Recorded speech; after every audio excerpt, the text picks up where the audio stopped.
The most feared man in Chicago is dead. That is what they want you to believe.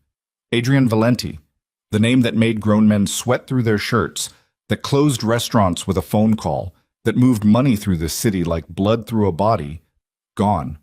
A closed casket, a short obituary, no flowers. But power like that does not simply disappear. It waits. If you are new here, subscribe now and follow this story to the end, because what happens next will shock you. Drop a like and tell me in the comments what city or country you are watching from. I want to see how far this story travels. The casket was mahogany, expensive, the kind of wood that cost more than most people made in a month, and Adrian Valenti had chosen it himself. He stood in the back of the funeral home at 2 in the morning, alone except for Raymond Cho, the only man in his organization he still trusted enough to be in the same room with. The viewing had ended hours ago. The flowers were already wilting. Someone had left a bottle of scotch near the entrance. No card, no name, just a bottle, the way you leave something for the dead when you are not sure what else to offer. Adrian looked at the casket and felt nothing. That bothered him more than anything else. He was 41 years old. He had built his empire from a single gambling debt someone else could not pay. And now that empire moved nearly $1 billion through Chicago's underground every year. He had outlasted 3 federal investigations, 2 assassination attempts, and 1 very stupid cousin who thought loyalty was optional. He was supposed to feel something standing here, looking at a box that was supposed to contain him. Instead, he felt the same cold arithmetic he always felt when a problem needed to be solved. Someone inside his organization was selling him, not small things. Not the kind of low-level chatter that every outfit leaked to the wrong people sometimes. Someone close was moving detailed, protected, classified information, account structures, shipment timing, property deeds hidden behind layers of shell companies, straight to the Renata family on the north side. For 6 months, the leaks had been small enough to ignore. For the last 8 weeks, they had been precise enough to terrify him. 2 of his warehouses had been raided by federal agents within hours of Adrian scheduling private meetings about them. 3 of his distributors had been arrested after route changes that only 4 people knew about. Last week, a man named Ortega, who had worked courier routes for Adrian since the early days, was found in the river. Not shot. Drowned. That meant someone wanted it to look like an accident, wanted the body found, wanted Adrian to know they were getting close enough to touch the people around him. Adrian had spent 36 hours going through every name in his organization. He had used every method available to him. Surveillance, financial records, pattern analysis, personal interrogations that he would not describe in polite company. He had come up with 8 suspects and no proof, which meant whoever was selling him was patient, careful, and embedded deep enough to know how Adrian investigated leaks, which meant Adrian could not investigate this the normal way. So he had faked his death. Raymond had arranged the official story. A blood clot, sudden, no warning, the kind of thing that could not be questioned without an autopsy, and there would be no autopsy because the right paperwork had gone to the right people. The casket held 200 pounds of ballast weight and a dental mold. Everything else had been handled.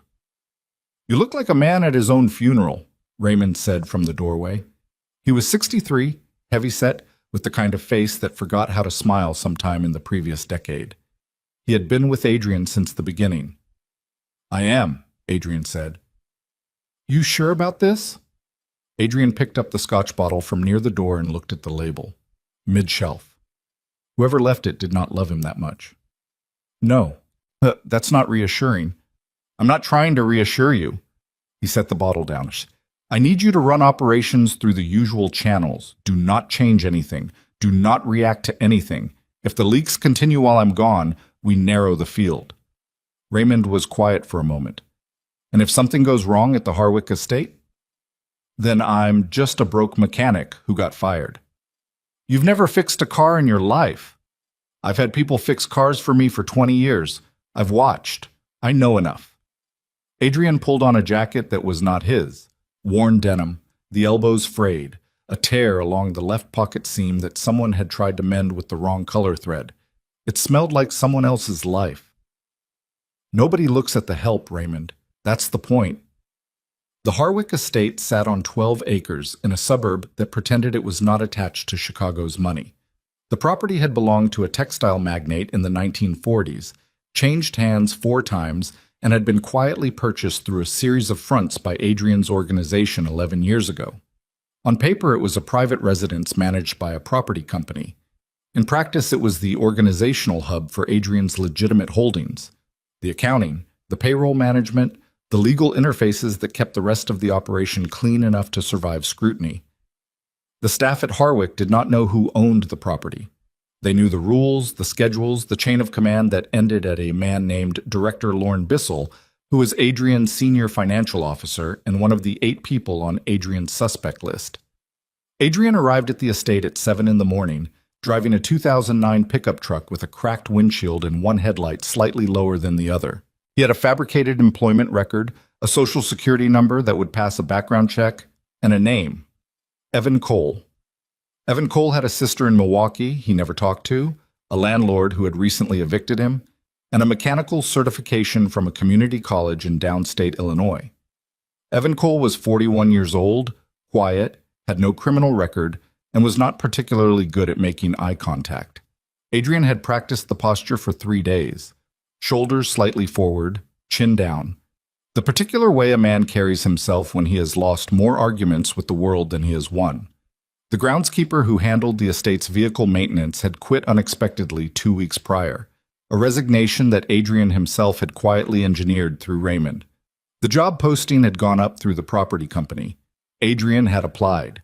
He had been hired after a 15-minute phone interview with a woman in HR who had not once asked a question he could not answer. He parked the truck near the service entrance and sat there for a moment, hands on the wheel, looking at the back of a building he had paid for with money that had cost people more than they intended to spend. The morning light was flat and gray. A gardener was moving along the far fence line, head down, not looking at anything except the work in front of him. Adrian got out of the truck. The service entrance was a plain steel door with a keypad. He had the code. Raymond had pulled it from the property management files without leaving a trace. He punched it in, stepped into a hallway that smelled like industrial cleaner and old wood, and found the facilities office without looking for a sign. He had studied the floor plan. The man behind the facilities desk was somewhere in his late 40s, wearing a button-down shirt with a company logo on the pocket.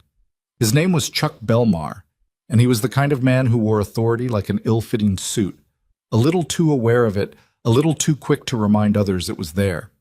He looked at Adrian the way people look at problems they did not cause but will have to manage anyway. "Cole?" "Yes, sir." "You're late." Adrian glanced at his watch. It was 7:02. "I apologize. Traffic on 41 was bad." Belmar grunted. "Benefits don't start until 90 days. You clock in through the tablet on the wall. You do not use the main entrance. You do not park in the front lot. You eat in the staff room, not the main kitchen." He slid a laminated sheet of rules across the desk without standing up. "Any questions?" "No, sir." Belmar looked at him for one more second, the way a man looks at something he is trying to decide whether to invest attention in, and clearly decided the answer was no. "Shop's out back. The Bentley needs a brake inspection. Filters on the Range Rover are overdue. List is on the workbench." Adrian took the laminated sheet, folded it carefully, and put it in his jacket pocket. "Thank you." He found the shop. He found the workbench. He found the list, which was longer than a brake inspection and a filter change. And he spent the next 4 hours working through it with the methodical patience of a man who had learned to be patient in situations where impatience got people hurt. He was good with his hands. He had not lied to Raymond, not entirely. You did not grow up the way Adrian grew up. 3 neighborhoods, 2 uncles who worked in chop shops, a father who supplemented income by stripping parts from cars other people owned, without picking up certain skills. He was not a master mechanic, but he knew enough. He could make it look right. What surprised him was that it did not feel like performance. There was something in the work itself, the specific resistance of a bolt that had corroded into its housing, the way brake fluid smelled when it was genuinely old, the satisfaction of a filter seat clicking clean, that kept his mind focused in a way that running an empire had stopped doing years ago. He ate lunch alone in the staff room, which turned out to be a narrow space with a folding table, a microwave that needed cleaning, and a window that looked out onto the dumpster area. He had brought nothing to eat. He had not planned well. He sat at the table with a cup of bad coffee from the machine in the corner and looked at the wall. The door opened at 12:40. A woman came in, already carrying a container of food, already halfway through unwrapping it before she registered that someone was sitting at the table. She stopped. She was maybe 34, 35. Dark hair pulled back in a bun that was losing the argument with the second half of the workday. She wore the gray uniform of the cleaning staff. She looked at Adrian, at his empty hands, the empty table, the cup of coffee, and then looked away, moving to the microwave. She did not say anything for a minute. Neither did he. The microwave ran. The smell of rice and something savory filled the small room. "You're the new mechanic," she said. Not a question. "Yeah." "Evan?" "Yeah." She took her container out of the microwave and stood there, holding it with both hands, and Adrian watched her go through some internal calculation that she did not announce. Then she set the container on the table between them, pulled a plastic fork from her pocket, and pushed it toward the center. "I have enough," she said. It came out like she was not sure it was true but had decided to say it anyway. Adrian looked at the container. Rice, braised greens, 2 pieces of chicken that had been stretched as far as they could go. A meal that had been planned for one person who did not have money to spare. "I'm fine," he said. "You don't have anything." "I forgot to pack. It's not a problem." She sat down across from him, pulled the container back to her side, and ate a few bites. Then she pushed it to the middle of the table again. "I'm Mara." He looked at her. She was not looking at him. She was looking at her food, matter of fact, like this was not a gesture, like she was not giving something that cost her. Adrian Valenti, who had not eaten a meal he did not control the environment of in more than a decade, picked up the fork. "Thank you," he said. She shrugged, ate, did not make it into something. They sat in silence for the rest of the lunch break. The microwave hummed. The dumpster outside rattled in the wind. Adrian ate food that someone else had cooked, at a table that was not his, in a building he owned, next to a woman who did not know his name. Not his real name. He thought about what Raymond had said at the funeral home. Nobody looks at the help. He had meant it as a tactical observation. Looking at Mara now, the worn cuffs of her uniform, the specific economy of how she moved, like someone who had learned to make everything last, Adrian understood that it was also a moral failure, a thing he had participated in for a very long time without ever quite examining it. He did not examine it now either. He filed it away, the way he filed most things, and finished eating. That afternoon, he worked through the vehicle list and spent 40 minutes watching the estate through the shop window. He could see 3 sections of the main house from this angle, including the east wing where Bissell maintained his office. At 2:15, a car arrived at the front entrance that Adrian did not recognize. A gray sedan, no plates visible from his angle, a driver who sat behind the wheel without turning off the engine. Someone came out of the east wing entrance and spoke to the driver through the window for approximately 4 minutes, then went back inside. The car left. Adrian noted the time, the duration, and the approximate height of the person who had come outside. He could not see their face from this angle. He would need to adjust his position tomorrow. He stayed late to finish the Range Rover, clocked out at 6:40, and drove the cracked windshield pickup back to the rented room in a neighborhood that had been declining for 20 years and had recently stopped bothering to hide it. The room cost him $310 a week and smelled like the previous tenant's habits. He had lived in a penthouse apartment for the last 12 years. He sat on the edge of a mattress that had seen better decades and made notes in a system that existed only in his own head. 3 things: the gray sedan, the East Wing meeting, and Mara Whitfield, who had shared her lunch with a man she did not know, without asking for anything, without making it mean anything. He stared at the water stain on the ceiling above the bed and thought about trust. What it was, really, not the thing you bought, not the thing you built through fear, the thing you stumbled across in a staff room with a bad microwave and a woman who gave away food she could not afford to give. He did not know what to do with that. He did know what to do with the gray sedan. He closed his eyes, and for the first time in a very long time, he fell asleep before he had solved the problem in front of him, which was either a sign that he was finally learning something or a sign that he was in more danger than he understood. The next morning, he arrived at the shop at 6:50. He was early. The gray sedan was already parked behind the east wing, engine off this time, and the man leaning against the driver's door was looking directly at the shop window. Adrian kept his head down and walked inside. His hands were completely steady. His chest was not. The man by the gray sedan did not move for a long time. Adrian stood inside the shop with his back against the wall beside the window, not looking directly out, watching through his peripheral vision. The way you learn to watch things when looking directly at them is a liability. The man was medium height, broad through the shoulders, wearing a dark jacket that was too clean for someone who worked with his hands and too plain for someone who was supposed to be noticed. He was not a driver. Drivers waited inside the car or smoked near the rear bumper. This man was positioned to see the shop entrance, which meant he was there because of something in the shop, which meant he was there because of Adrian. Adrian breathed through his nose, slow and deliberate, and moved away from the window to the workbench. He picked up a wrench, put it down, picked up a rag and started wiping down a socket set that did not need wiping. He kept his hands moving because still hands drew attention the way still water drew mosquitoes, and because there was a specific kind of fear that lived in the base of the spine and moved upward through the body like cold water, and the only way to keep it from reaching your face was to give your hands something to do.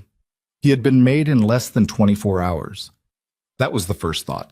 The second thought, arriving almost simultaneously, was that if he had been made, he would already be in a different situation.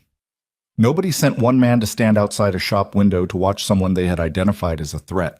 You sent one man to watch someone you were not sure about yet.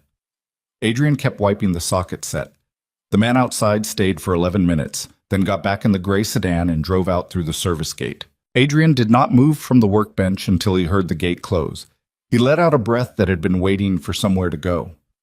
Chuck Belmar came through the shop door at 8:15 with a coffee mug in one hand and the expression of a man who had already found 3 things wrong with his morning and was prepared to find more. Bentley brake job done. Finished it yesterday afternoon. Belmar looked at the car in question, then back at Adrian as though he expected the claim to fall apart under examination. The rear left was pulling? Caliper was sticking. I freed it, cleaned the slide pins, resurfaced the rotor. Should be fine. If it pulls again inside a month, the caliper needs replacement. Belmar said nothing for a moment. He was recalibrating something. Where'd you work before this? Private Fleet Management, Northbrook. Why'd you leave? Adrian looked at him. Company downsized. It was the correct answer in the correct register. Flat, slightly tired, the tone of a man who had told this story enough times that the embarrassment had worn off and left only the blunt fact. Belmar held the look for another second, then nodded and left. Adrian went back to work. At 10:30, he was underneath the Range Rover checking the exhaust mounting brackets when he heard voices from the small courtyard adjacent to the shop. 2 of the estate's administrative staff, a man and a woman, standing close together in the way people stood when they did not want to be overheard inside the building. He lay still under the vehicle and listened. Bissell moved the Thursday meeting again. The woman's voice, low, controlled, but with an edge underneath it. 3rd time. The man. Something's happening with the account structures. I pulled the variance report this morning, and 3 of the subsidiary columns don't match the figures from last quarter. A pause. You sure? I'm an accountant, Derek. I know what a column is supposed to add up to.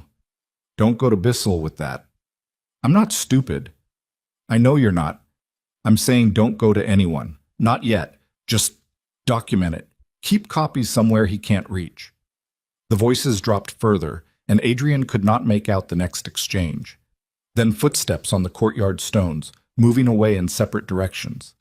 He lay under the Range Rover for another 30 seconds, staring up at the exhaust system, and recalibrated everything he thought he knew about the situation inside Harwick.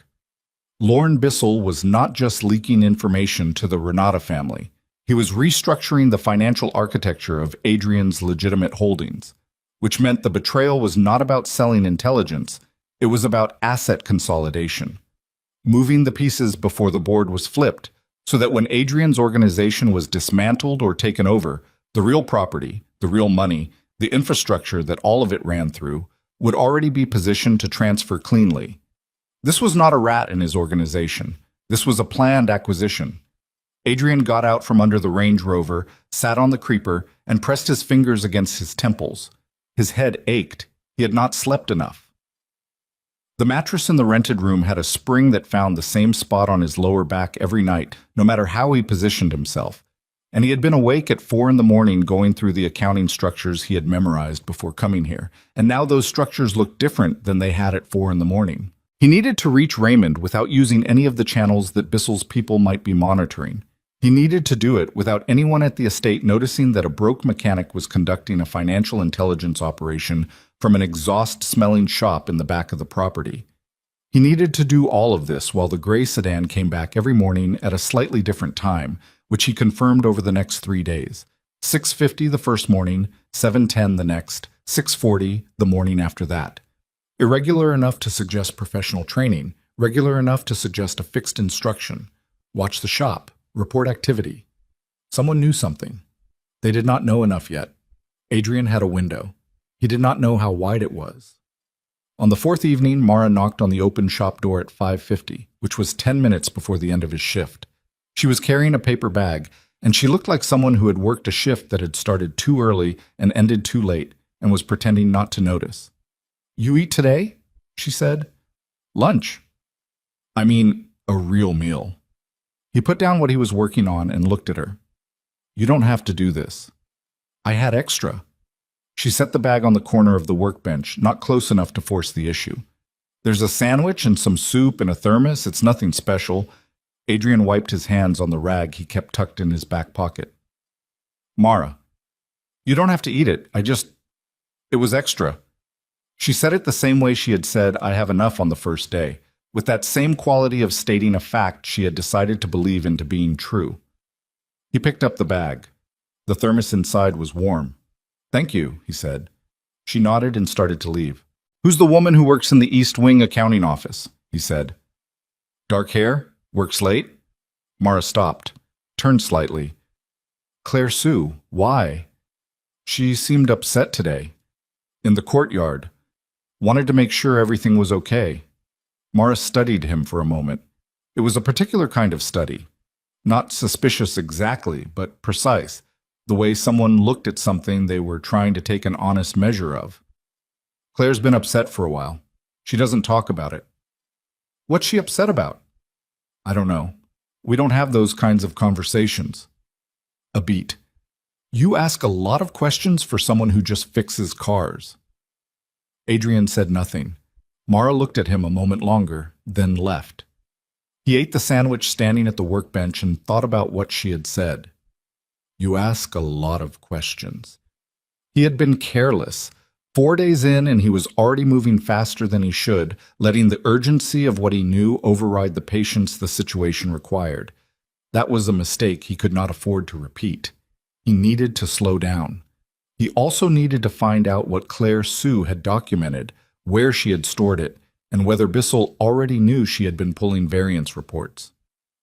The next morning, he arrived at the shop to find the gray sedan already there, parked closer than before. Not behind the East Wing now, but directly in the service lot. No pretense of distance. The same man, same clean jacket, sitting on the hood this time with his arms crossed, looking at the shop entrance without trying to seem like he was looking at it. Adrian walked past him without a glance. Inside, he went to the facilities office.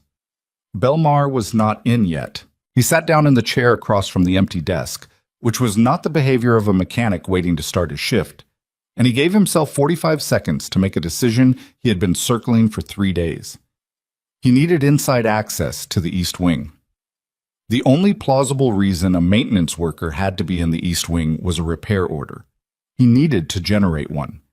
He needed to do it in a way that did not originate from him, could not be traced back to a request he had made, and would be accepted by Bissell's staff as routine.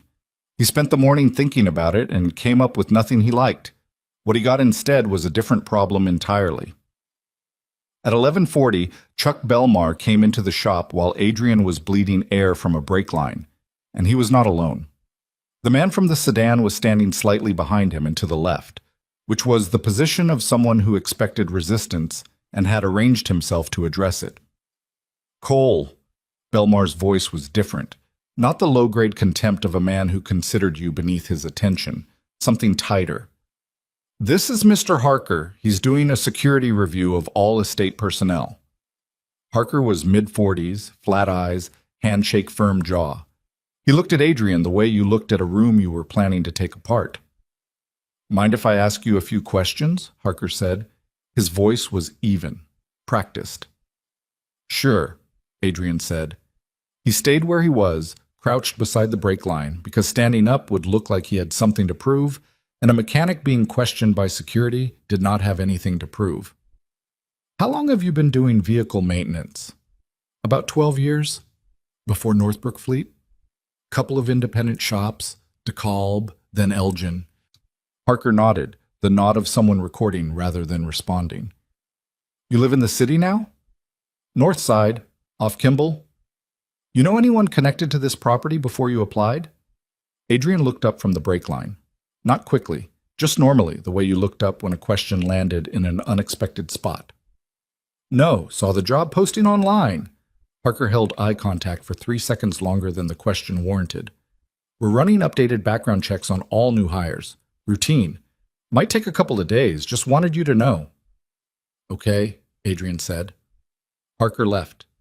Belmar followed without looking at Adrian. Adrian turned back to the brake line. His hands were completely steady. He bled the line, capped it, wiped the fitting clean, and stood up very slowly. The background check was not going to find anything. Raymond had built the Evan Cole identity through channels that had survived 3 previous federal-level searches. But a background check meant Harker was running names through a system, and every system had a back end, and the back end connected to people, and people connected to things that could unravel in unexpected directions. He had days, maybe fewer. That evening, he found Mara in the staff room again, later than usual, sitting at the folding table with her shoes off, rubbing her left foot with both hands. She looked up when he came in, started to put the shoe back on. Don't, he said. I'm just getting coffee. She stopped, left the shoe where it was. He poured the bad coffee and sat down across from her, which by now had become a thing they did. Not a plan, not a ritual, just a pattern they had fallen into because the room was small and the table was there, and neither of them had anywhere more important to be. Hard day? He said. Bissell had a dinner party, 8 people, extra setup, extra cleanup, extra everything. She pressed her thumb into the arch of her foot. Nobody says thank you, not one person. The guests? Bissell. The guests I don't expect, but Bissell's been here 3 years. He knows my name. He's never once. She stopped, let out a short breath through her nose. It doesn't matter. It matters. She looked at him. It matters, he said again. He was not sure why he said it twice. It came out more certain the second time, like a statement that was true before he fully understood why. Mara studied him with that precise look again. You're not from a place like this, she said. What do you mean? I mean you're not this. She gestured vaguely at the room, the uniform, the folding table. You've been somewhere else, I can tell. Adrian drank the bad coffee and said nothing. I'm not asking, she said. People come here for different reasons. I'm not going to make it my business. She put her shoe back on. I just notice things. What kind of things? The way you watch people, the way you listen. You never just look, you assess. She stood up, tucked the chair under the table. The mechanic who worked here before you, Tommy, he looked at the cars. You look at the people. She picked up her bag from the floor. Mara, he said. She paused. Be careful around Bissell. She frowned. Why? I'm not sure yet. Just be careful. She held his gaze for a moment, and in that moment something shifted in her expression. Not fear, not suspicion. Something more complicated than either of those things. The look of a woman who had learned to read the difference between a warning and a threat, and was deciding which category this fell into. Okay, she said quietly, and left.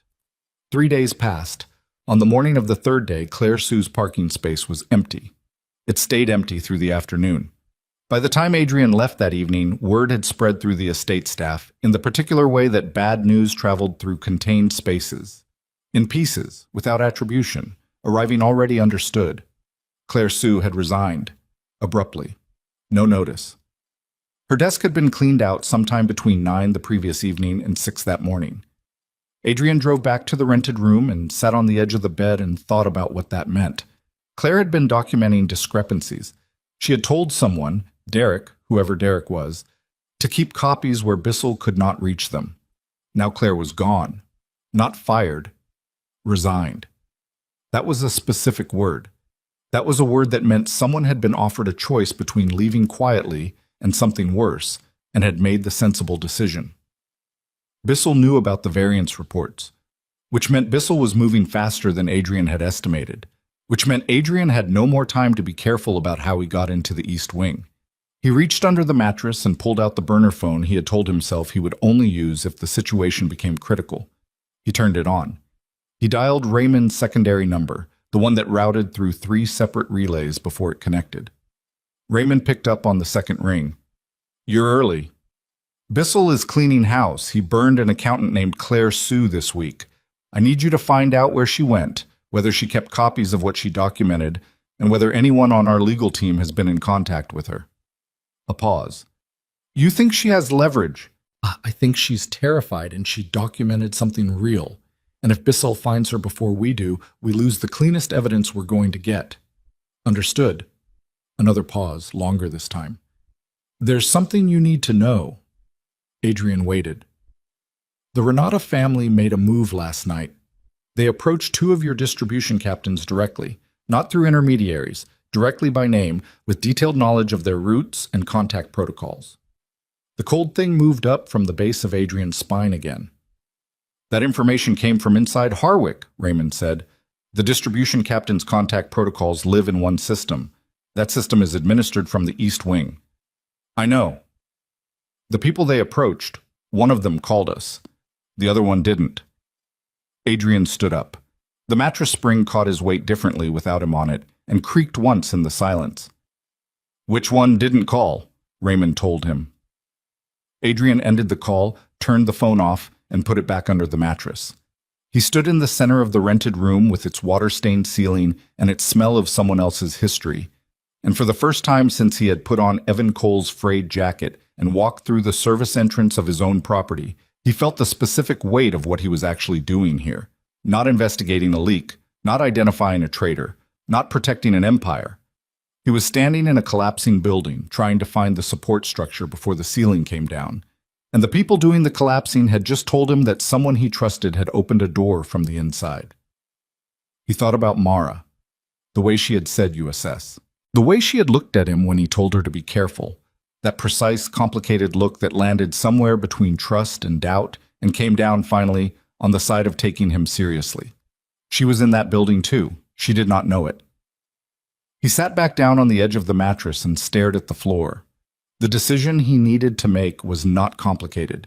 It was only hard, which was a different thing entirely, and it had to be made before morning because by morning Harker's background check would be finished, and by morning Bissell might know that Claire Sue had spoken to someone in the courtyard before she disappeared, and by morning the window he had been working inside would be closed or closing. He was going to have to go into the East Wing tomorrow. He was going to have to do it without a cover story that would hold. And if the gray sedan was there when he arrived, and the man in the clean jacket was positioned where he could see the East Wing entrance as well as the shop, Adrian was going to have to make a decision he was not ready to make about how much of himself to expose, and how quickly, in a building full of people who were either traitors or witnesses, with a woman somewhere on one of those floors who had shared her food with a stranger and did not know the stranger was the most dangerous man she had ever been kind to. He lay down on the bad mattress and did not sleep. At 6:30 in the morning, he drove the cracked windshield pickup through the service gate, and the gray sedan was already parked at the East Wing entrance. And there were 2 men this time, not one. And the second man was on his phone. And when Adrian turned into the service lot, the second man looked directly at him, directly, without the pretense of looking elsewhere first, and then turned away and said something into the phone that Adrian could not hear. Adrian parked the truck. He sat behind the wheel for exactly 4 seconds. Then he got out, walked toward the east wing entrance instead of the shop, and the first man stepped into his path with one hand slightly raised and said, in the tone of someone who had rehearsed this, "Staff entrances around back." Adrian stopped, looked at the man, looked at the east wing door, and said quietly and clearly, "Tell Bissell that Evan Cole needs 5 minutes." The man's expression did not change, but his hand dropped. He reached for his radio. The man with the radio did not move fast. He moved carefully, which was worse. Adrian stood in the thin morning light outside the east wing entrance and watched the man key the radio and speak into it low enough that the words did not carry. The second man had not moved from his position near the sedan. He was not looking at his phone anymore. He was looking at Adrian with the specific quality of attention that meant he had been told to look and not stop looking. Adrian kept his hands visible and his breathing even, and thought about the 4 seconds he had sat in the truck before getting out. In those 4 seconds, he had run through every option available to him and concluded that all of them were worse than this one. Walking to the shop and pretending the 2 men were not there meant giving them the initiative. Leaving the property meant abandoning the only position he had. Calling Raymond meant burning the burner phone before he had what he needed. Asking for Bissell directly was the only move that gave him information faster than it cost him cover.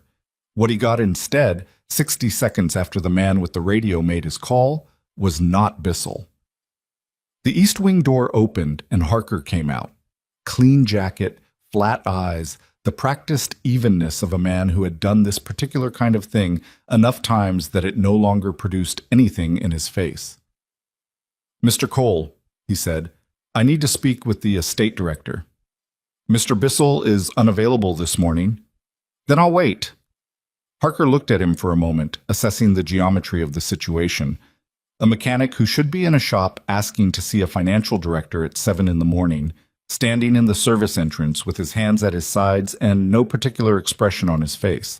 It did not add up to anything that fit the categories Harker had available. "What's this regarding?" Harker said. "A maintenance issue in the east wing, 3rd floor. The HVAC intake in the north corridor has been running irregular pressure cycles. It'll damage the ductwork if it's not addressed." Harker said nothing. "I noticed it when I was cross-checking the mechanical schedules," Adrian said. "I can write it up if that's easier, but I need access to the intake panel to confirm the pressure readings before I write anything official." It was a specific kind of lie.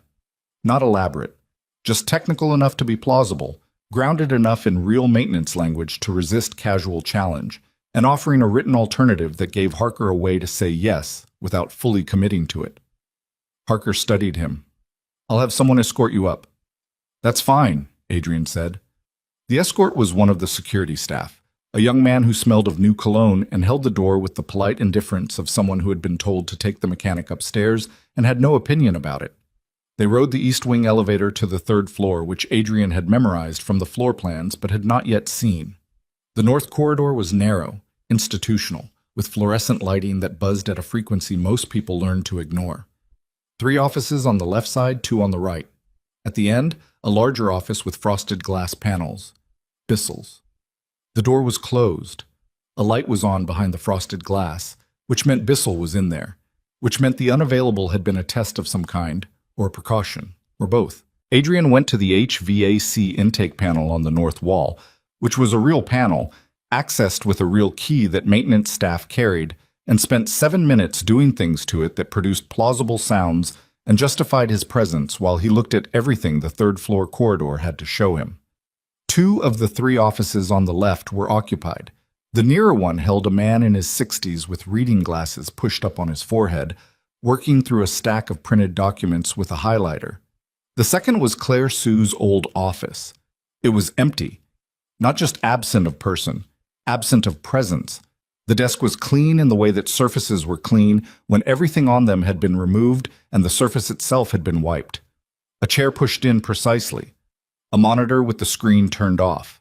The office next to Bissell's held a woman Adrian did not recognize on the phone, speaking too quietly for the words to carry. Adrian closed the HVAC panel, noted the pressure readings on a form he had brought on a clipboard, and told the escort he would need to come back with a specific calibration tool he did not have on him today. The escort nodded and took him back downstairs. He was in the shop at 7:50, under the hood of a vehicle that needed nothing done to it, thinking. Claire Sue's office had been sanitized, not cleaned. Sanitized. That was a different operation, a different level of commitment, and it had been done fast, within 48 hours of her departure, which meant Bissell had not waited to see if she would say something. He had moved immediately to contain whatever she might say. That was the behavior of someone who knew exactly what she had found and was not willing to let the time between her leaving and his response give her any room to use it. And it meant that whatever Claire Sue had documented was real enough to move Bissell into immediate action. Adrian needed to find her before Harker did, if Harker had not already. He spent the morning going through the motions of the vehicle list and at lunch went to the staff room, where Mara was already at the table. She did not have extra food today. She had a single container and ate from it with the focused efficiency of someone rationing, and Adrian sat across from her with his bad coffee and did not pretend not to notice. "Claire Sue's office is cleared out," he said. Mara looked up. Something moved through her face. Not surprise, something older than surprise. Recognition. "I saw it this morning. You knew her. We used to walk out to the parking lot together at night, when it was late." She put her fork down. "She was scared of something. The last few weeks she barely talked." "Did she tell you anything?" Mara looked at him with that precise look, the one that took his measure slowly and without apology. "Why do you want to know?" He did not have an answer that was both honest and safe. He gave her the honest part. "Because I think she found something, and I think the wrong people are now looking for her." "The wrong people?" Mara repeated it flatly, not as a question. "Yes." The silence between them was a different quality than their usual silences. Those had been comfortable, the silence of two tired people who did not need to fill space. This one had weight. "She had a sister in Evanston," Mara said finally. "She mentioned her once, Elena, or Ellie, something like that." She picked up her fork again. "That's all I know." "Thank you." "Evan." Her voice stopped him before he stood up.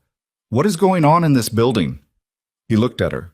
He wanted, for a specific and uncharacteristic moment, to tell her.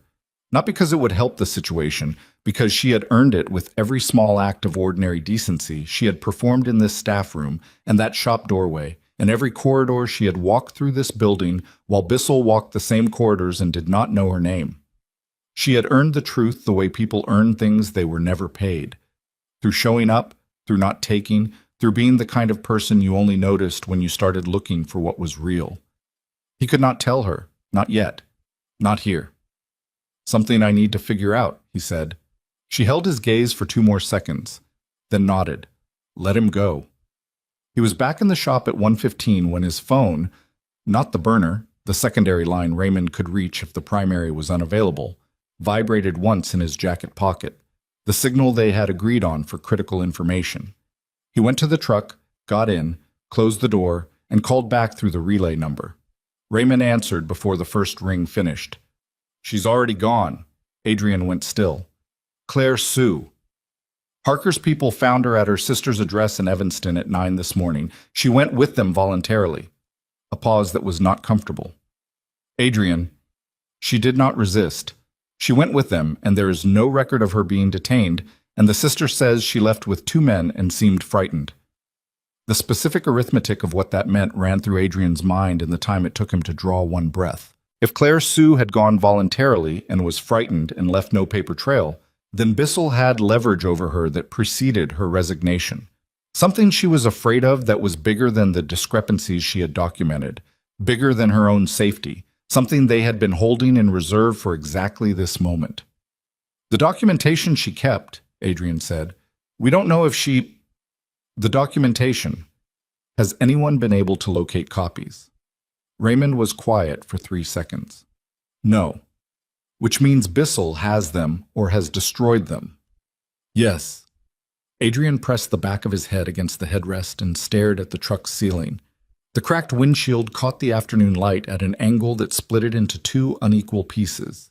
He thought about the shape of what he was facing and felt the peculiar cold clarity that arrived sometimes when a situation became simple in the worst possible way, when all the options collapsed into one.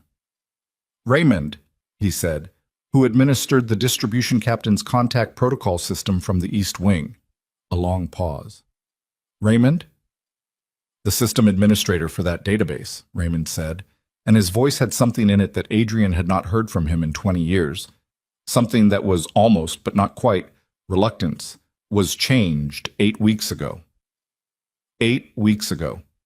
The same period the leaks had become precise enough to terrify him. Changed to whom? Adrian said. Raymond told him. Adrian sat with it for a moment, let it land fully before he responded, let it move through him the way something moved through you when it was heavy enough that you could not rush it, could not redirect it, could only let it arrive at its own speed and feel the full weight of it when it did. The name Raymond said was Marcus Vane, his lieutenant, his most trusted operational commander, the man who had been with him for 14 years, who had run logistics through 3 federal investigations and come out clean every time, who had stood at the funeral home while Adrian looked at the decoy casket and said, "You sure about this?" with the voice of someone who had a personal stake in the answer, who had been administering the distribution captain database for 8 weeks, who had known, from the moment Adrian decided to fake his death, exactly where the plan came from and what it was designed to expose, who had been positioned to watch the investigation from inside it the entire time. "He knew," Adrian said. The words came out quiet, without inflection, which was what happened when the anger was too large to have a sound. "He was in the room," Raymond said. "He helped plan it. He knew every step, the identity, the estate, the timeline." Adrian's hand on the phone was completely steady. His voice was completely steady. Under both of those things, something was happening that had no external expression, a structural shift, like a building settling after the ground beneath it moved. How long? We think the approach from the Renata family started 18 months ago. 18 months. Marcus Vane had been selling him for a year and a half through 3 federal investigations that he came out of clean because he had been the one providing the information that kept the investigations focused on other areas, had been running logistics so efficiently because he had been negotiating his own position in whatever came after, had stood at the funeral home at 2 in the morning and expressed something that looked like concern and was actually surveillance. The man Adrian had trusted most completely was the man who had built the architecture of his destruction. "Where is he now?" Adrian said. "Chicago. He's been managing operations as interim director since your death. He's embedded, Adrian. If you move against him now from where you are, without proof that will hold against his version of events, half the organization will support him. He has been in place for 14 years. He has relationships we don't have a complete picture of. I know. You need to come back. We can rebuild the evidentiary case through—" "No." Adrian opened the truck door. The afternoon had gone gray, a flat overcast that made the estate's manicured grounds look like a stage set waiting for the play to start. "I need what Claire Sue documented. I need her original work. If Bissell has it, it's in that building. If it's in that building, I can get it." "Adrian," Raymond's voice had shifted into something older and more direct. "Harker ran your background check. It came back clean. But Bissell is smart enough to be suspicious of a check that comes back too clean, and if Marcus has given him your description, Marcus has never seen Evan Cole. He's seen Adrian Valenti. 12 years, 50 pounds, a different haircut, and clothes that don't fit right." Adrian looked at the east wing. The frosted glass on the 3rd floor caught the flat gray light and gave nothing back. "It's not the same face." "You hope it's not." "I know it's not. Marcus sees what he expects to see. He sent Harker here to look for threats. Evan Cole is not a threat. Evan Cole is a broke mechanic who fixes brake calipers and eats bad food from a coffee machine." He paused. "I have 1 more day before this position is untenable. I need you to locate Claire Sue. Whatever Bissell is holding over her, I need to know what it is. And if we can't reach her, then I go into the east wing tonight." Silence on the line. "Alone," Raymond said. "Yes. That's not a plan. That's a last resort dressed up as a plan." "I know what it is." Adrian ended the call. He went back to the shop and worked until 5:30 with the specific focus of a man who has decided something and is now simply moving through the hours until the decision becomes action. He torqued bolts to spec. He noted fluid levels. He swept the shop floor. These were things he did not have to do, and did with complete attention, because the mind needed somewhere to be while the rest of him arranged itself around what was coming. At 5:45, Mara appeared in the shop doorway again. She was in her coat now, bag over her shoulder, ready to leave. She looked at him with an expression that had something new in it, a tightness around the eyes, a quality of controlled urgency that she was working to keep out of her voice. "There's a man asking about you," she said, "at the front entrance. He's not from the property company. He doesn't have an ID badge. He told the front desk he's looking for a mechanic named Evan Cole to relay a message from a former employer." Adrian set down the wrench he was holding. "What did he look like?" "Older. Gray hair. Heavy." She paused. "He's been there for 40 minutes. Raymond would not send someone to the front entrance. Raymond would not send someone to the estate at all without prior contact through the relay number, which meant the man at the front entrance was not from Raymond, which meant Marcus had moved faster than Adrian had calculated, which meant Marcus had a description that was good enough to narrow the search to this property. "Mara," Adrian said. His voice came out different than it had in any of their previous conversations. Not softer, not harder, but stripped of the performance of Evan Cole. Cleaner than that, more direct than he had allowed himself to be in the 10 days he had spent in this building. "I need you to listen to me, and I need you to do it quickly." She did not flinch from the shift in his voice. She held it, absorbed it, stayed where she was. "Do not go back to the front entrance," he said. "Do not speak to that man. Take the service exit off the south corridor and go directly to your car. Evan, there are documents on the 3rd floor of the East Wing, in Bissell's office or in the office directly adjacent. I need to get to them tonight, before the building closes, and before that man at the front entrance has time to confirm what he came here to confirm." He looked at her. "I cannot explain everything to you right now. I need you to trust that I am not the person in this building who means you harm." The silence lasted 4 seconds. He counted them. "The service exit off the south corridor," she said. "Yes." She started to turn. Stopped. "The office adjacent to Bissell's," she said. "The woman in there. She leaves at 6:15 exactly. Every day. She locks the door, but the East Wing service master key is in the facility's lockbox. Code is the estate's zip code." She walked out of the shop door and turned south. Adrian stood in the empty shop and felt something move through him that was not gratitude exactly, because gratitude was too small and too simple for what she had just done. A woman with no reason to trust him, no knowledge of who he was, no protection available to her if the choice turned out to be wrong, who had looked at the situation and made a decision based on nothing more provable than the quality of his voice and the 10 days of ordinary decency they had shared across a folding table in a room that smelled like a microwave and industrial cleaner. He had built an empire on loyalty. He had never, until this moment, fully understood what it meant. He had 4 hours before the East Wing went dark. He went to the facility's lockbox. The code worked. The master key was on the 3rd hook. Adrian Valenti, who had faked his own death, who had spent 10 days pretending to be a man he was not in a building he owned, who had just discovered that the person he trusted most in the world had been dismantling everything he built for a year and a half, pocketed the key, walked to the East Wing stairwell, and went up. On the 2nd floor landing, he heard voices from above.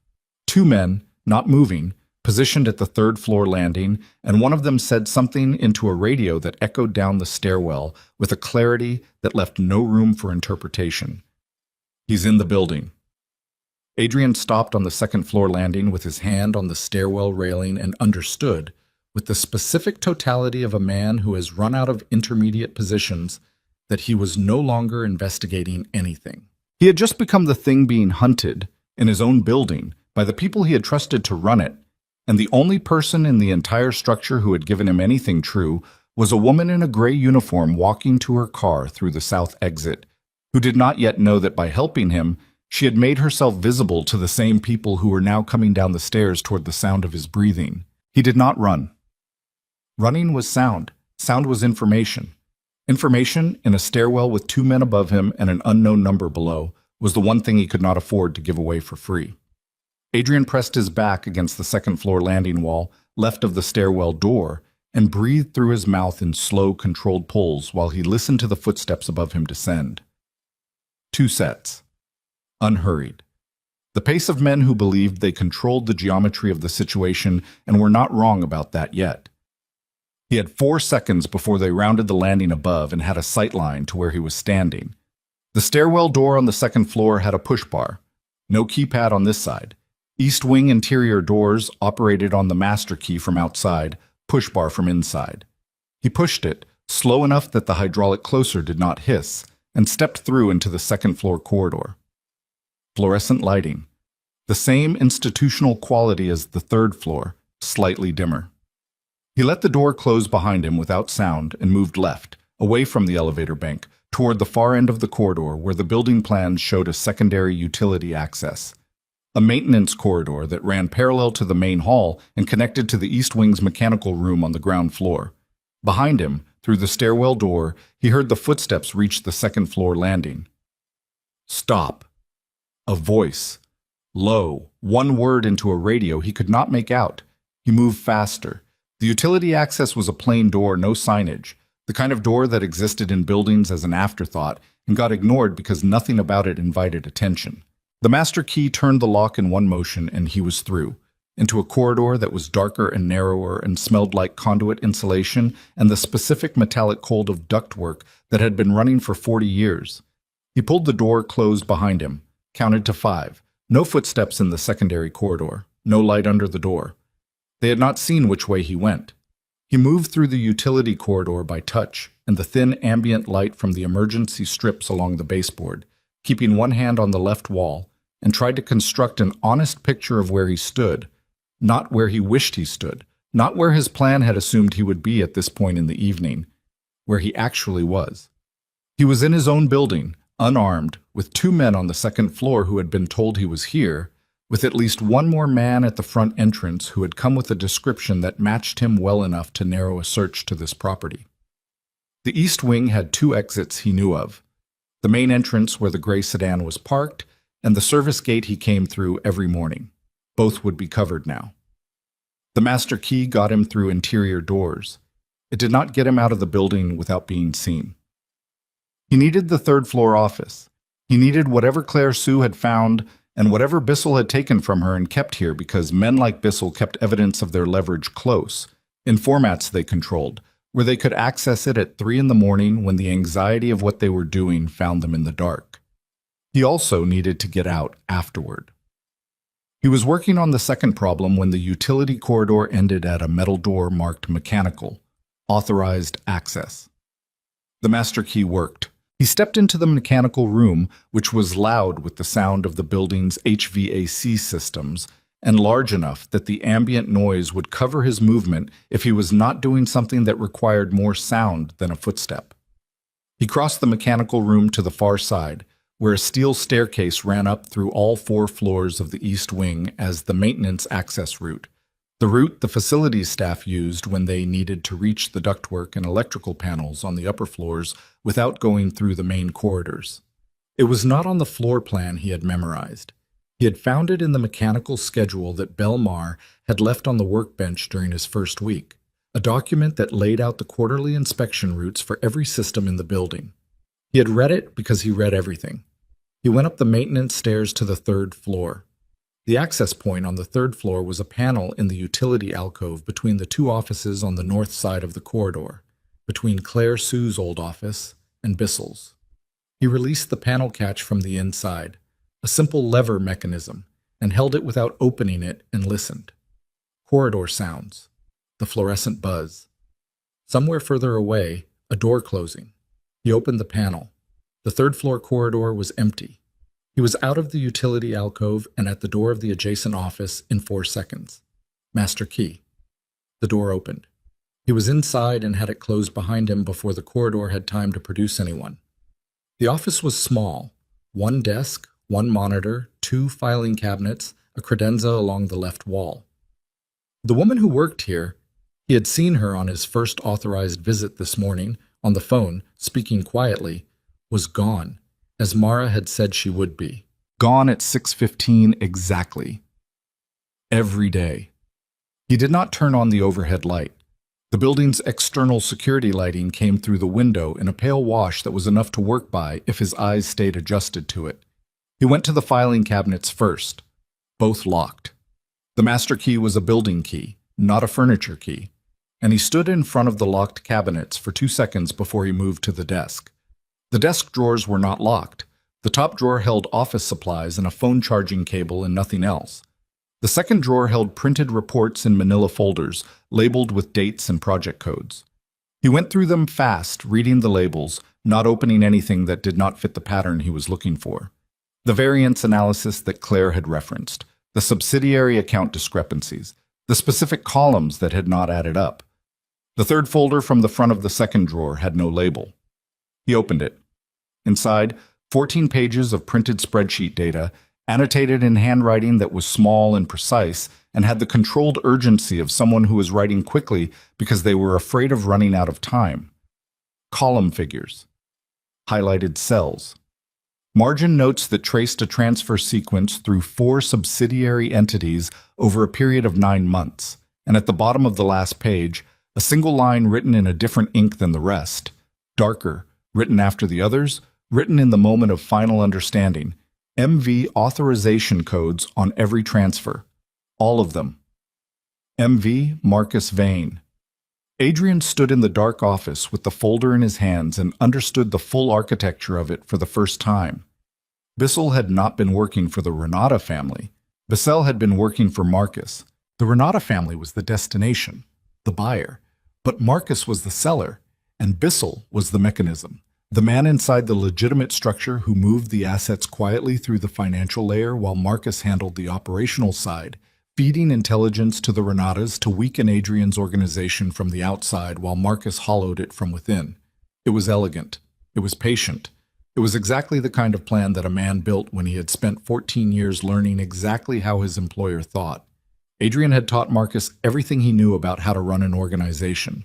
Marcus had used it to take the organization apart from the inside. He folded the papers carefully and put them in the interior pocket of the frayed denim jacket.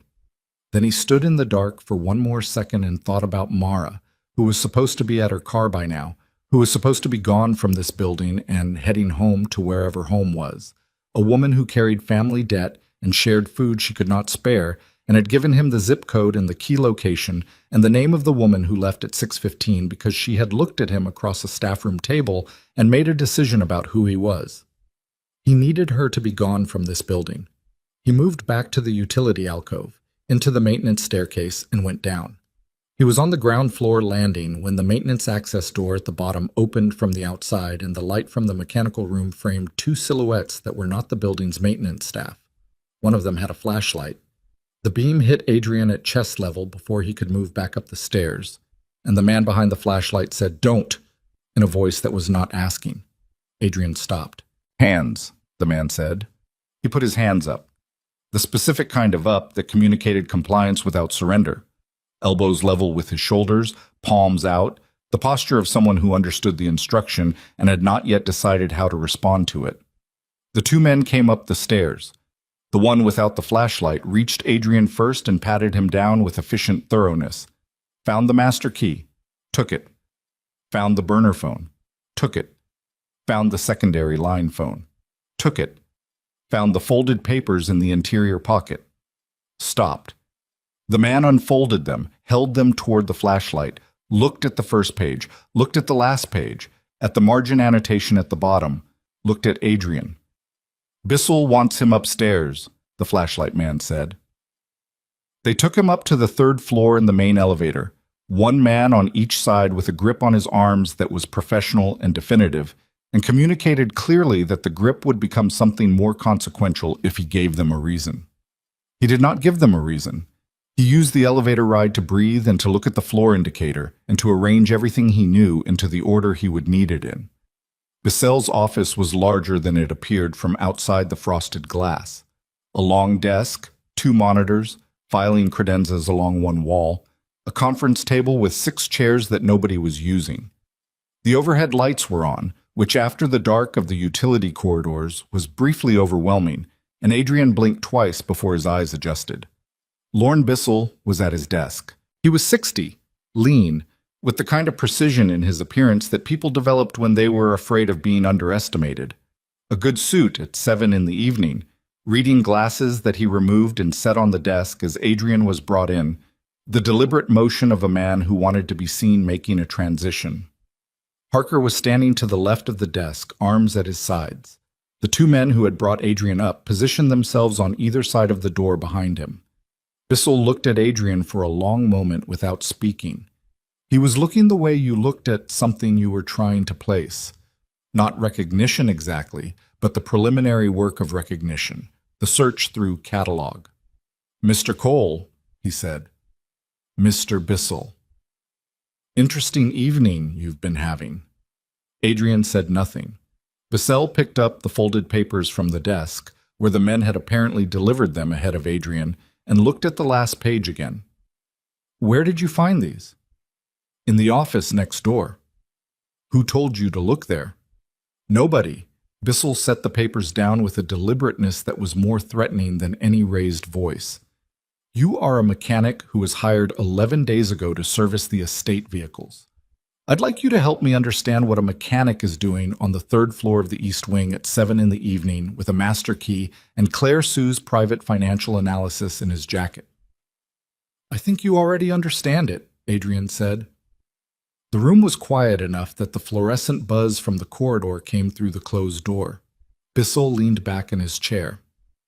"Parker tells me your background check came back unusually clean." "I live a boring life." "You lived a boring life. You were evicted 3 months ago. Downstate certification, no credit history before 6 years ago." He paused. "I've been doing this kind of work for a long time, Mr. Cole. A background that starts 6 years ago and has no friction before that is not a boring life. It is a constructed one." Adrian looked at him and made the calculation that had been waiting at the back of his mind since the elevator. Bissell was smart. Bissell was careful. Bissell had been operating inside the legitimate layer of a criminal organization for 11 years, and had done it well enough that Adrian had considered him a reliable asset right up until 8 weeks ago. He was not the kind of man who was persuaded by a better lie once he had identified the presence of lying. He was the kind of man who responded to a more powerful truth. "My name is not Evan Cole," Adrian said. Nobody in the room moved. "I know about the subsidiary transfers," Adrian said. "All 9 months of them. I know about the authorization codes on every transaction. I know that Claire Sue documented the chain before you removed her, and I know that you are holding something over her that kept her from going external with what she found." He paused. "I also know that you are not the architect of this. You are the mechanism. And the man who built the architecture is currently running my organization under the assumption that I am dead." Bissell had gone very still. "Your organization," he said. Quiet, testing it. "Yes." The silence in the office had a different texture now. Parker was looking at Adrian with the flat eyes, recalculating everything they had previously filed. The men at the door had not moved, but their quality of stillness had changed. Less ready to move forward, more uncertain about which direction forward was. Bissell picked up his reading glasses, put them down again. "That's not possible," he said, but he said it the way a man said something he was no longer sure of. "Adrian Valenti has been dead for 11 days, Adrian said. "There was a funeral, a casket. The right paperwork went to the right people." He looked at Bissell steadily. "Now ask yourself who benefited from that." Bissell stared at him. The recalibration happening behind his eyes was visible in the way his gaze moved, not to Adrian's face, but to the middle distance between them, where the implications were arranging themselves into a shape he did not like. "Marcus," Bissell said, almost to himself. "Marcus told you Adrian was compromised. Marcus told you the organization needed restructuring before a federal move that was coming. Marcus gave you a reason that felt like self-preservation and made you a participant before you understood what you were participating in." Adrian kept his voice level and even, because the moment you let anger into a room like this, you lost the room. "Everything you've done for the last 9 months has been building Marcus Vane's takeover. Not the Renata family's. Not yours. His." The color in Bissell's face had changed. It was not quite pale. It was the specific quality of a man who was holding himself very carefully together because falling apart was not something he could afford to do in front of people who worked for him. "If you are who you say you are," Bissell said, "then you need to prove it." "I need a phone," Adrian said. "One outgoing call. You can listen to every word." Bissell looked at him for 4 more seconds. Then he nodded at Harker. Harker produced a phone and held it out. Adrian took it and dialed Raymond's primary number, Scott. Not the relay, the direct line, the number that had not been used since before the funeral because using it meant stripping every layer of cover down to nothing and standing on the foundation of what was actually real. Raymond picked up on the first ring. "Yes." "It's me," Adrian said. "Authenticate for Harker." A pause. Then Raymond recited 4 words in a specific sequence that meant nothing to anyone who had not been in the room when the authentication protocol was established 11 years ago. A protocol that only Adrian and Raymond and one other person had ever known, and that other person had died 4 years ago. Adrian handed the phone to Harker. Harker listened, said nothing, handed it back. Adrian ended the call. The room was very quiet. Bissell's hands were flat on the desk. He was looking at the folded papers, Claire Sue's documentation, the margin annotation at the bottom, with the expression of a man seeing for the first time the complete picture of where he had been standing and what he had been standing on. "I want immunity," Bissell said. "That's not mine to give." "Then what are you offering?" "The difference between being the mechanism and being the architect," Adrian said. "That's not a small difference. Not for what comes next." Before Bissell could respond, Harker's radio crackled. The voice on it was one of the lobby staff, and the words came through with the flat urgency of someone trying to stay calm and not fully managing it. "Mr. Harker, there's a situation at the south exit. A woman, one of the cleaning staff. She's being detained by the men at the service gate. She's asking for someone named Evan, and they're not letting her go."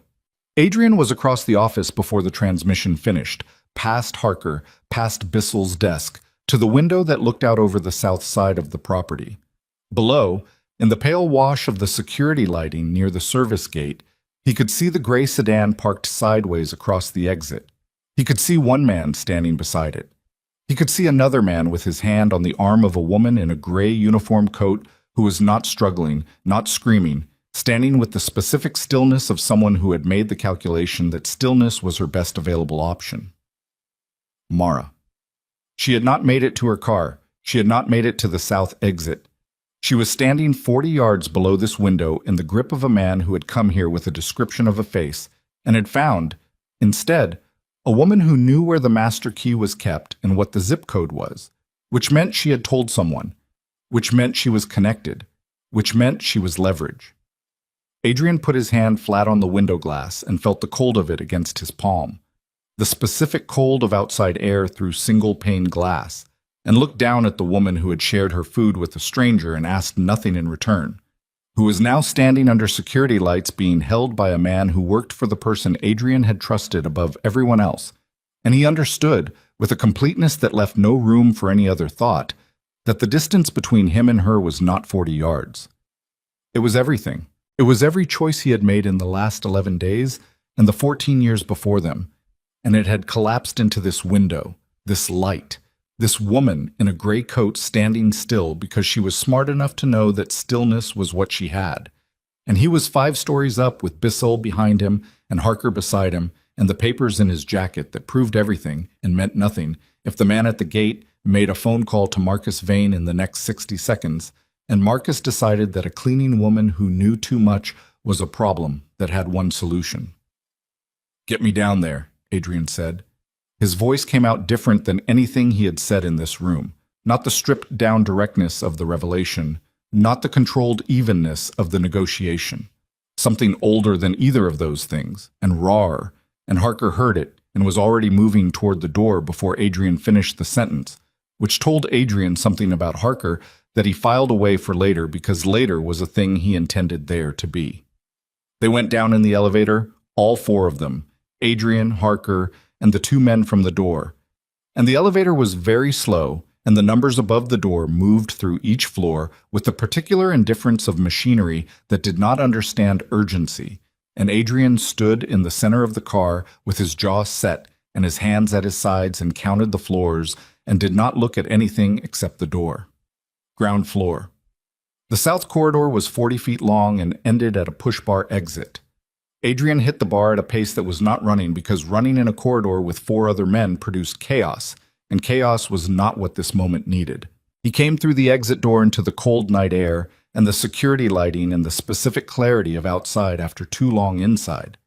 The gray sedan was there. The first man was there. The second man had his hand on Mara's arm. Mara saw Adrian come through the door. Something in her face shifted. Not relief, not yet.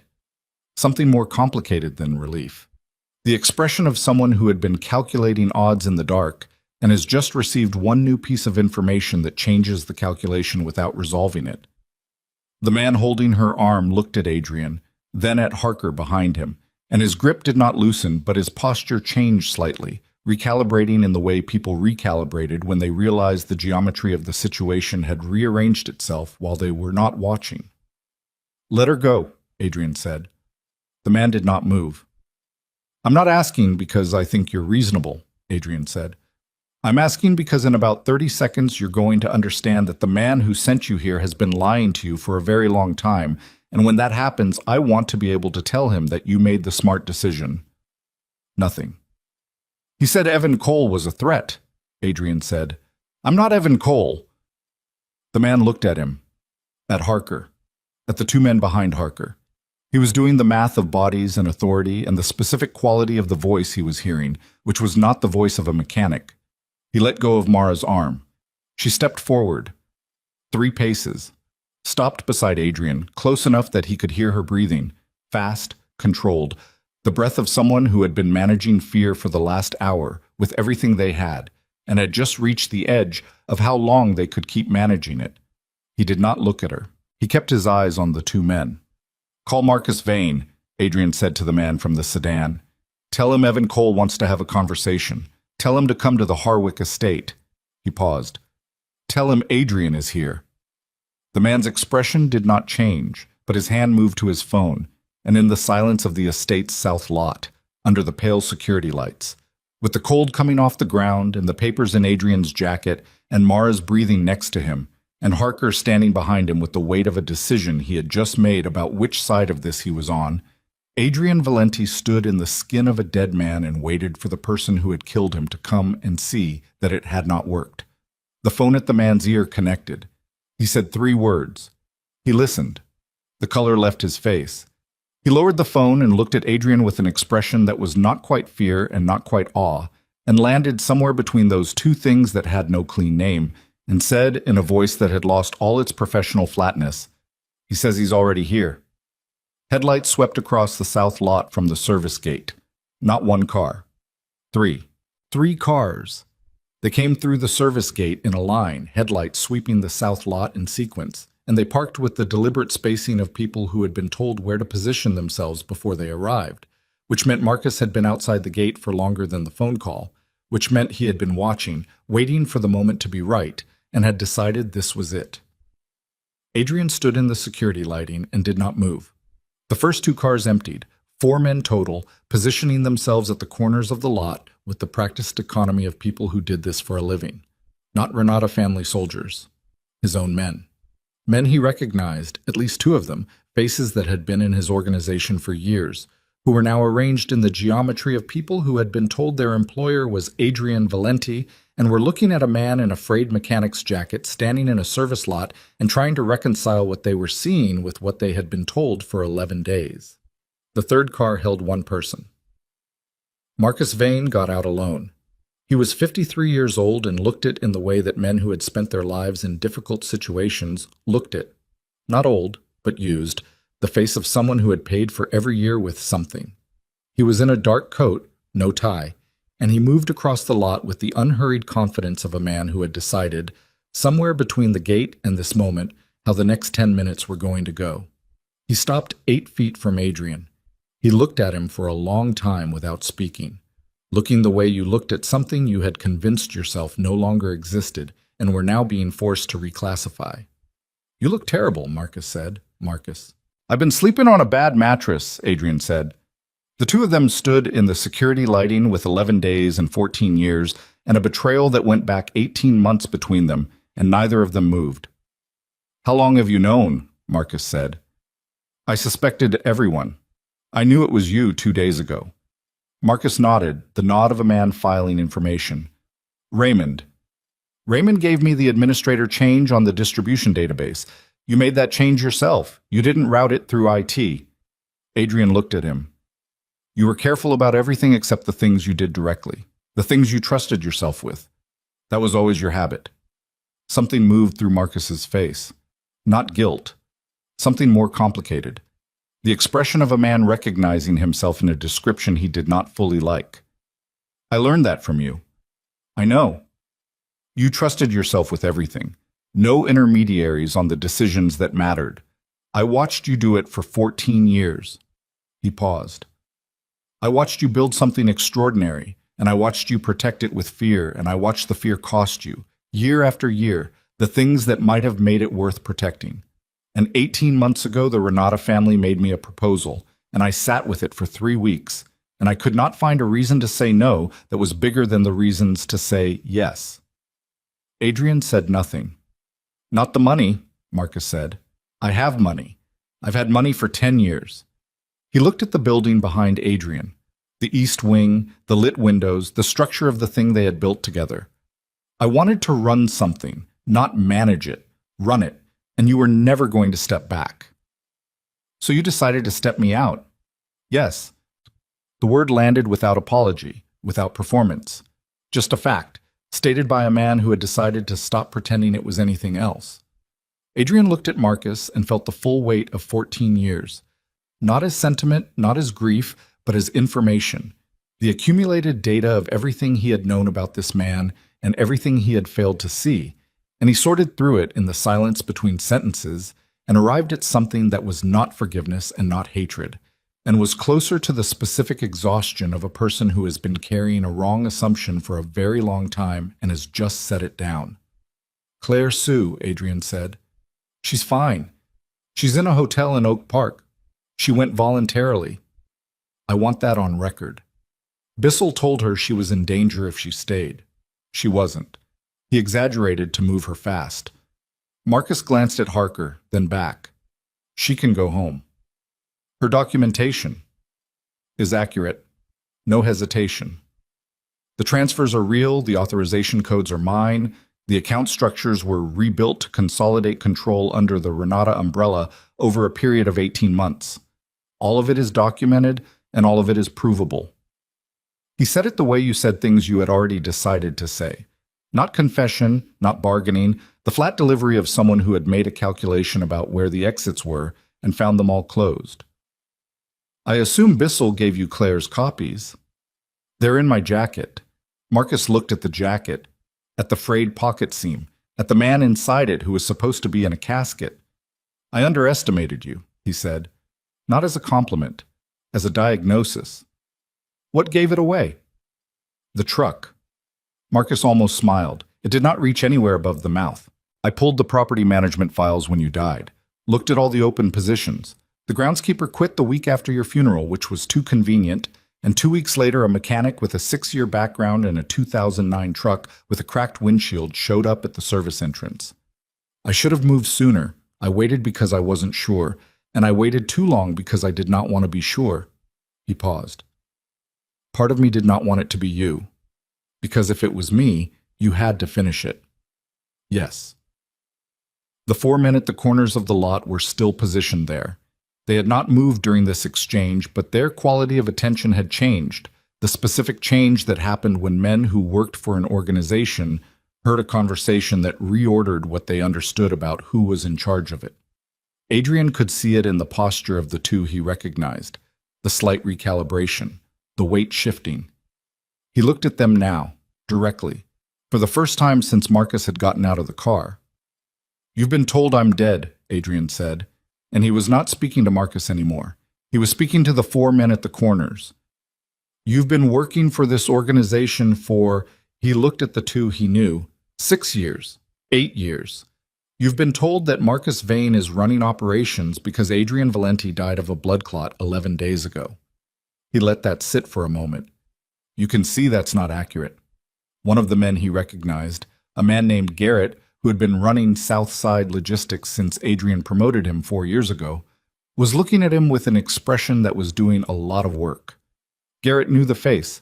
Garrett had been in rooms with that face. The mechanic's jacket and the 12 extra pounds and the different hairline were not enough to hold against the voice, the posture, the specific way of looking at people that Adrian had never fully learned to make into something else. Garrett said quietly, "Boss?" Not a question. The geometry of the lot changed in that moment. Not dramatically. Nobody moved. But the orientation shifted. 4 men who had been positioned as Marcus's support becoming 4 men who were waiting to understand what the situation actually was, which was a different thing entirely. Marcus felt it. He was too experienced not to. Adrian watched him process it, watched the slight adjustment in his stance, the moment where a different version of this conversation might have escalated into something irreversible, and then watched Marcus make the decision that told Adrian more about who the man actually was than 14 years of working beside him had. Marcus reached into his coat. Every person in the lot tensed. He produced a phone, held it up so everyone could see it was a phone, dialed a number, waited. "It's me," he said into it. "Stand down, all positions." He listened for a moment. "Because I said so."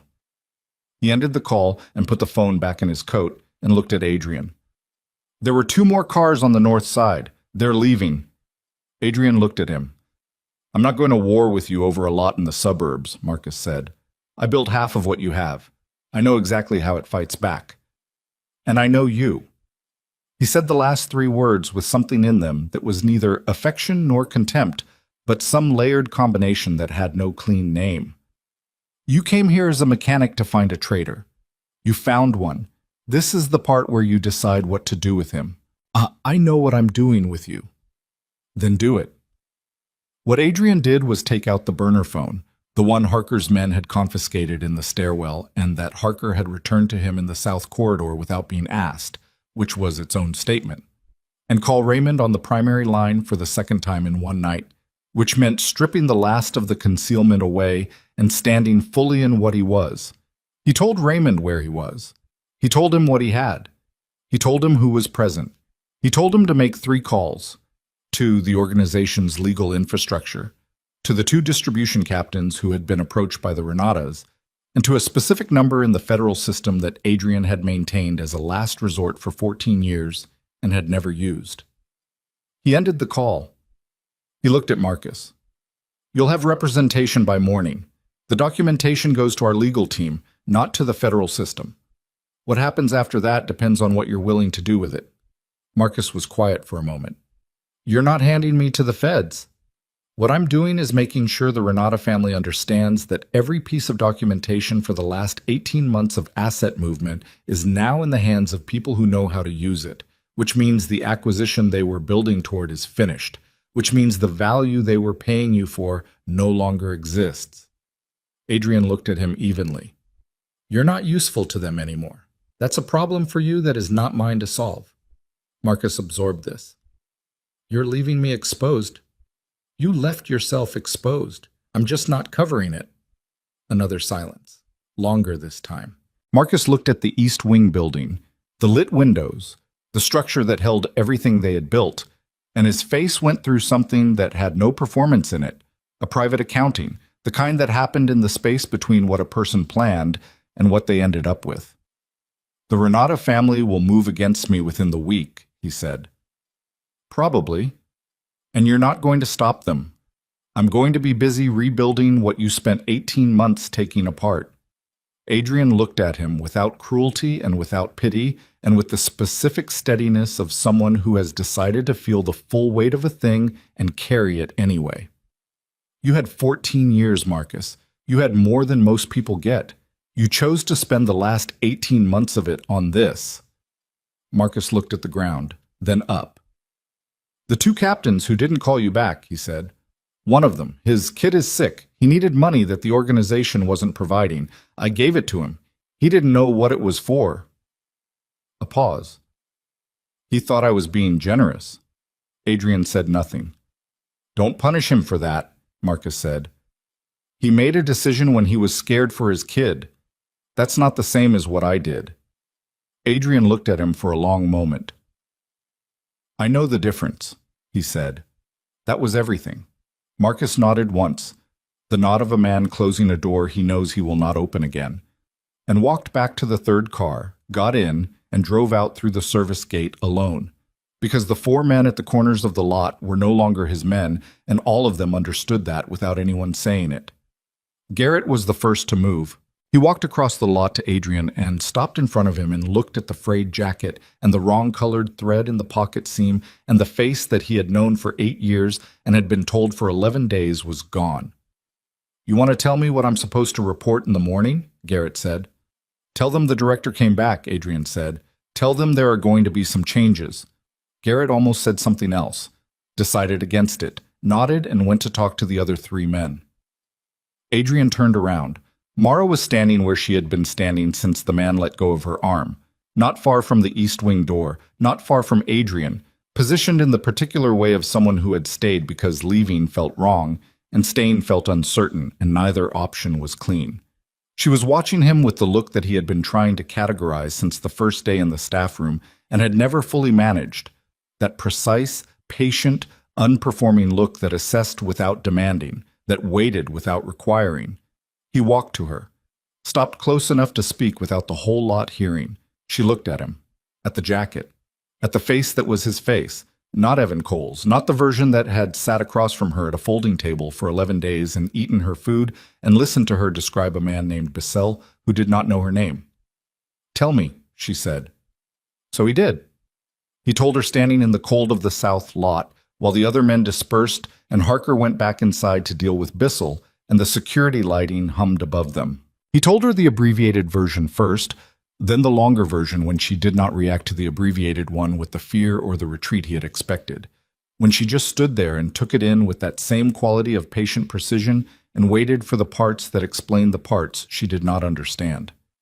He told her about the faked death, about Raymond, about the frayed jacket and the cracked windshield truck, about the 6 years of constructed background that had survived a background check, about standing in a funeral home at 2 a.m. looking at an empty casket and feeling nothing, which was the thing that had started all of it.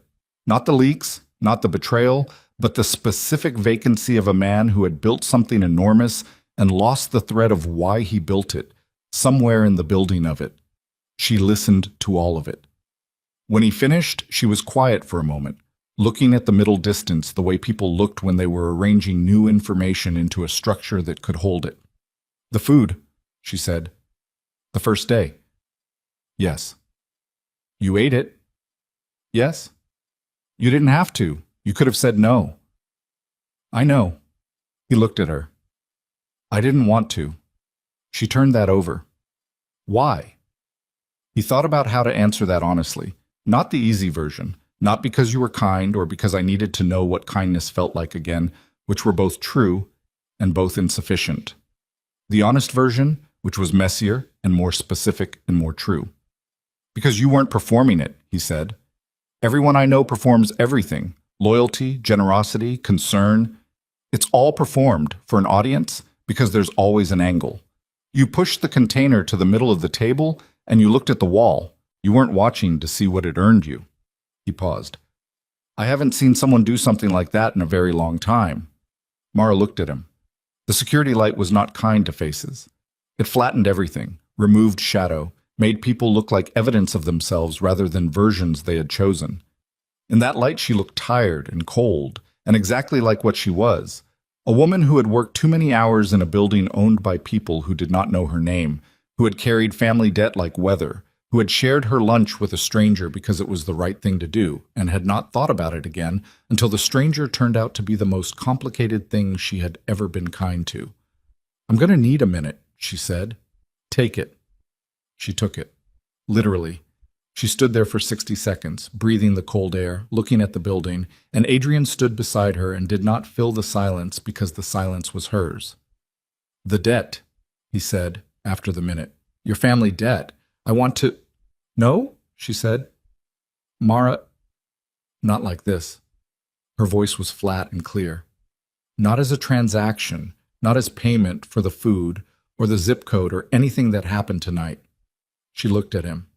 If you want to do something for me, do it because you decide to, not because you're settling accounts. He looked at her. I'm not a ledger entry, she said. He nodded. Okay. Okay, she said. And that was that. They went inside. The building was different at night, quieter. The activity concentrated in the East Wing where Harker was managing the immediate aftermath. Bissell, the documentation, the calls that needed to be made to the legal infrastructure before morning. Adrian spent 2 hours in Bissell's office, not at Bissell's desk, but at the conference table, working through the structure of what had been moved and what could be recovered and what was gone. Bissell sat across from him and answered questions with the precise cooperativeness of a man who had made his calculation and was executing it cleanly, which was, Adrian reflected, the thing Bissell was actually good at, executing cleanly once the decision was made. It was the decisions themselves where he had failed. At 10:30, Claire Sue arrived from the hotel in Oak Park. She came in with the look of someone who had been afraid for several weeks and was now afraid of something different. Not Bissell, not Marcus, but the room she was walking into and the man at the conference table who was wearing a mechanic's jacket and had apparently been dead. Adrian stood up when she came in. Thank you for documenting what you found, he said. That took courage. She looked at him for a moment. I didn't know who you were. I know. I just knew the numbers were wrong. They were. You were right about all of it. He gestured to the chair across from him. I need to understand the transfer sequence in the order you found it. Can you walk me through it? She sat down. She walked him through it. She was precise and thorough and did not editorialize, and Adrian listened with the full attention he gave to things that mattered. And by midnight they had a complete picture of the 18 months of asset movement that Marcus and Bissell had built together. It was recoverable. Not completely. Not cheaply. But the foundation was intact. The core holdings had not been fully transferred before the operation was interrupted, and with the documentation Claire Sue had preserved and the authorization codes that pointed unambiguously to Marcus Vane, the position was defensible. Not comfortable. Defensible. Adrian had spent enough years in difficult positions to know the difference, and to know that defensible was enough to start from. At midnight, he sent everyone home except Harker, whom he asked to stay for 1 more hour to secure the building and coordinate with Raymond on the incoming legal team. Then he walked through the East Wing alone, floor by floor, in the specific way he walked through spaces when he needed to take full measure of them. Not as an owner reviewing an asset, but as a man taking stock of what was real. He walked the 3rd-floor corridor, stood outside Claire Sue's empty office, looked at the surface of the desk through the open door, the chair pushed in precisely, the monitor dark. Someone had cleaned this room in a hurry, trying to erase something, and the erasing had not worked because the person they were trying to erase had been more careful than they anticipated. He walked the 2nd floor, the maintenance corridor, the stairwell where 2 men had been positioned above him while he pressed his back against a wall and breathed through his mouth. The stairwell was empty now, the fluorescent buzz the only sound, and it felt smaller than it had felt in the dark when the footsteps were coming down. Most things did, afterward. He walked through the staff room on the ground floor, which at midnight was empty and smelled of the day's last use of the microwave. Whatever someone had heated at 5 hours cold now, the ghost of a meal that someone had brought from home and eaten alone at a folding table. The chair that he had come to think of as his, across from the chair that had come to be associated with Mara, was exactly where it always was. He stood there for a moment. The frayed jacket was still on. He had not taken it off. He had not thought about taking it off, which probably meant something, though he was too tired to work out what. He thought about the first day, the way she had pushed the container to the middle of the table without looking at him, without making it a gesture, the flat economy of someone who had decided to do a thing and was doing it without requiring it to become more than what it was. He thought about USS, the precision of it, the accuracy, the way she had identified in 4 days what most people who worked for him did not understand about how he moved through rooms. He thought about the zip code, delivered in a flat voice, and the master key on the 3rd hook, and the woman who left at 6:15 exactly, and the South Corridor exit, all of it given without a guarantee that any of it was going to matter, given because she had looked at him and made a decision about who he was on the available evidence. He was going to have to figure out what to do with that. Not tonight. Tonight there was too much to manage and too little of him left to manage it with. But the question would be there tomorrow and the day after, and it was not the kind of question that resolved itself by being left alone. He turned off the staff room light and walked out. In the weeks that followed, the structure rebuilt itself the way damaged structures rebuilt. Slowly, expensively, with visible seams where the repairs had been made. The Renata family, stripped of the intelligence pipeline that Marcus had maintained and facing documentation that could be deployed against them in multiple jurisdictions, withdrew from the acquisition attempt with the particular silence of organizations that had decided a position was no longer worth the cost. Not a defeat, they announced. A silence that meant the same thing. Marcus Vane survived the week. He survived the month. He went to ground in a way that suggested professional assistance, which meant he had prepared a contingency that Adrian had not found, which meant Adrian had not been as thorough as he believed.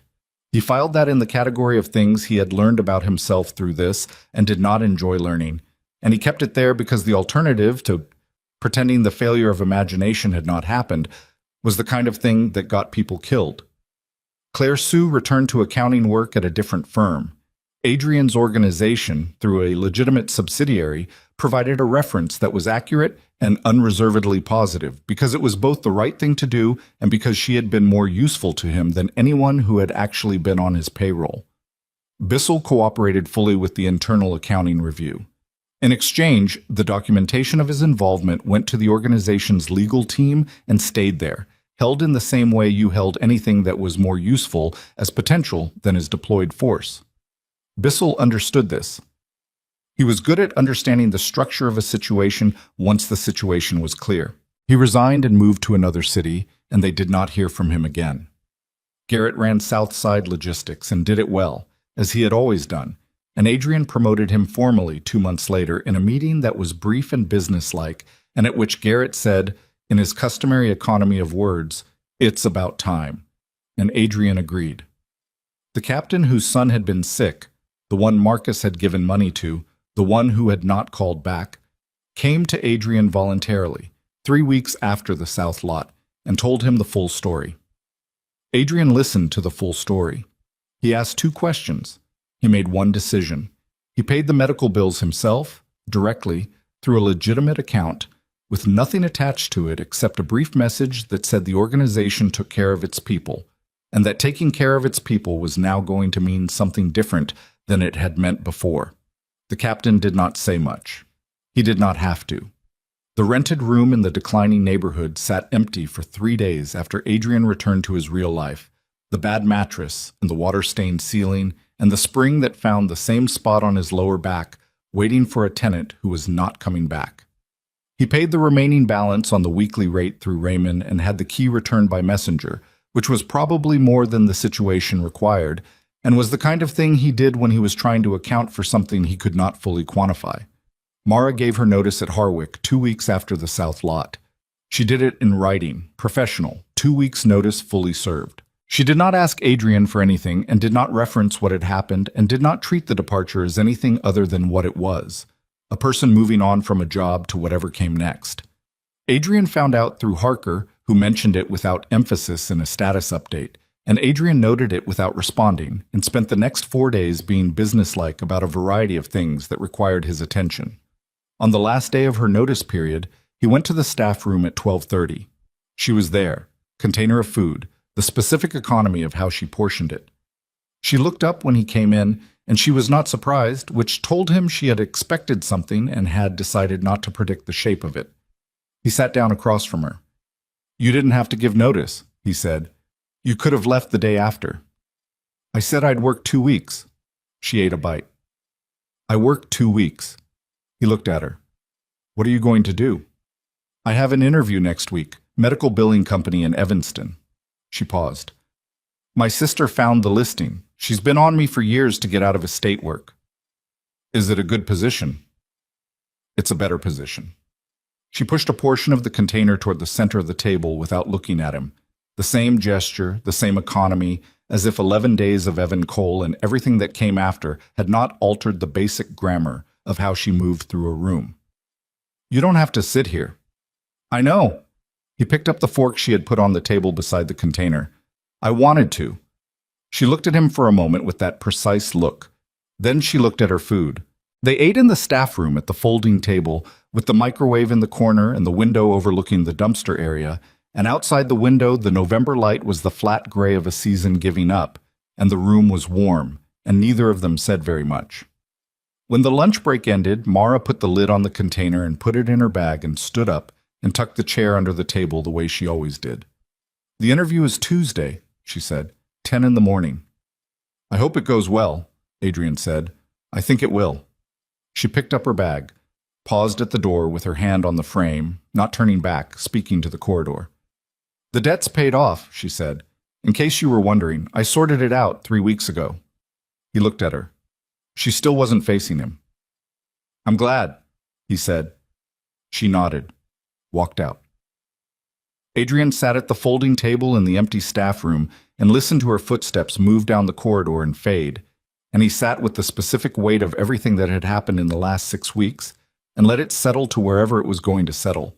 And he thought about an empty casket in a funeral home at 2 in the morning and a man who stood in front of it and felt nothing, and how far that felt from here, from this room, from a folding table and bad coffee and the smell of someone's lunch in a microwave, which was the most ordinary set of circumstances he had occupied in 20 years, and was, he understood now, not ordinary at all. He was still sitting there when Harker appeared in the doorway with a phone and a question that needed an answer. Adrian looked up. "Give me a minute," he said. Harker nodded and withdrew. Adrian sat for 1 more minute in the empty room. Then he stood up, tucked his chair under the table, the way she had tucked hers, and went back to work,